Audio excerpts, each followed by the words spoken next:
ഈ തേപ്പൂട്ടി കിട്ടിയത് ഭാഗ്യായി. ഒന്ന് വേഗം ആവട്ടെ. ആരെങ്കിലും വന്നാ അവർക്ക് കൊടുക്കാൻ മുട്ടയില്ല.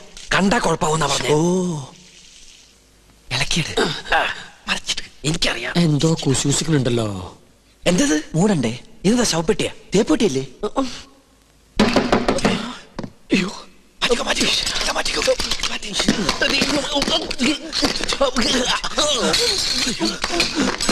ഈ തേപ്പൊട്ടി എവിടെ